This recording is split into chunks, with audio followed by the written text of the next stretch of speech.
Friends, ಇವತ್ತು ಮೂಲಂಗಿ ಸಾಂಬಾರು ಮಾಡ್ತಾ ಇದ್ದೀನಿ.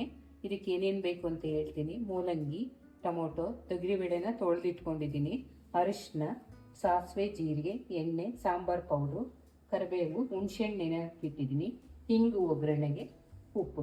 ಮಾಡೋದು ಹೆಂಗೆ ಅಂತ ಹೇಳ್ತೀನಿ. ತೊಗರಿಬೇಳೆ ತೊಗೊಂಡಿದ್ದೀನಲ್ಲ, ತೊಳೆದಿದ್ದೀನಿ ಒಂದೆರಡು ಸರಿ, ಅದನ್ನು ಹಾಕೊತಾ ಇದ್ದೀನಿ. ಟೊಮೊಟೊ ಒಂದು ತೊಗೊಂಡಿದ್ದೀನಿ. ಮಾಡೋದು ಈಗ ಬೇಳೆ ಟೊಮೊಟೊ ಹಾಕೊಂಡಿದ್ದೀನಿ, ಮೂಲಂಗಿ ಹಾಕ್ಕೊಂಡಿದ್ದೀನಿ. ಮೂಲಂಗಿ 4 ತೊಗೊಂಡಿದ್ದೀನಿ ನಾನು. ಅದಕ್ಕೊಂದು ಸ್ವಲ್ಪ ನೀರು ಹಾಕ್ಕೊಳ್ಳೋಣ, ಸಾಕು ಇಷ್ಟು. ಇದನ್ನು 4 ಸರಿ ಕೂಗಿಸ್ಬೇಕು. ಈಗ ಕುಕ್ಕರಲ್ಲಿ ಆನ್ ಮಾಡ್ತಿದ್ದೀನಿ, ಗ್ಯಾಸ್ ಬಂದಿದೆ, ನೋಡೋಣ.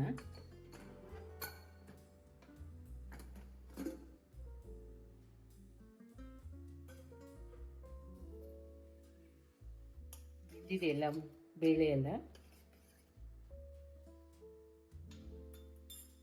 ಇದಕ್ಕೆ ಹಾಕೊಂತ ಇದ್ದೀನಿ ನಾನು.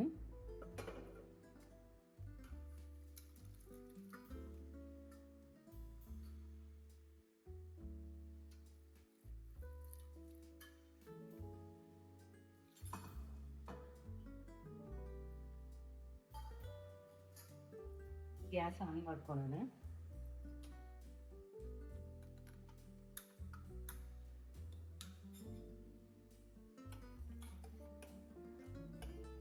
ಈಗ ನಿಮಗೆ ಎಷ್ಟು ಬೇಕೋ ಅಷ್ಟು ಸಾಂಬಾರು ನೀರು ಹಾಕೊಂಡು ಹೆಚ್ಚಿಗೆ ಮಾಡ್ಕೋಬೋದು.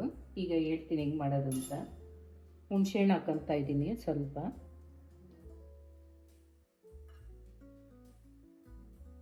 ಖಾರದ ಪುಡಿ ಹಾಕೊತಾ ಇದ್ದೀನಿ 3 ಸ್ಪೂನ್ ಹಾಕೊತಾ ಇದ್ದೀನಿ ನಾನು. ಸ್ವಲ್ಪ ಅರಿಶಿನ,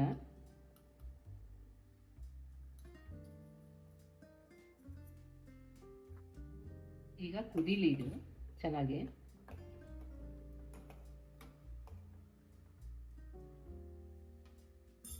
ಈಗ ಚೆನ್ನಾಗಿ ಕುದೀತಾ ಇದೆ. ನಾನು ಉಪ್ಪು ಹಾಕೊತಾ ಇದ್ದೀನಿ.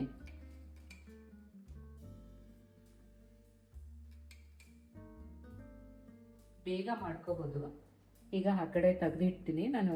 ಇದಕ್ಕೆ ಒಗ್ಗರಣೆ ಒಂದು ಕೊಡಬೇಕು, ಆ ಕಡೆ ತೆಗೆದಿಡ್ತೀನಿ. ಒಗ್ಗರಣೆಗೆ ಹಿಂಗಾರ ಕೊಡಿ, ಇಲ್ಲಾಂದರೆ ಬೆಳ್ಳುಳ್ಳಿನಾರ ಕೊಡ್ಬೋದು. ಒಗ್ಗರಣೆಗೆ ಒಂದು ಸ್ವಲ್ಪ ಎಣ್ಣೆ ಹಾಕ್ಕೊತಾ ಇದ್ದೀನಿ ನಾನು. ಸಾಸಿವೆ ಹಾಕ್ಕೊತಾ ಇದ್ದೀನಿ ನಾನು.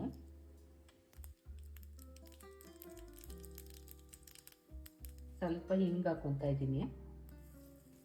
ಈಗ ಗ್ಯಾಸ್ ಆಫ್ ಮಾಡ್ತಾ ಇದ್ದೀನಿ. ಸ್ವಲ್ಪ ಕರಿಬೇವು ಹಾಕ್ಕೊತಾ ಇದ್ದೀನಿ.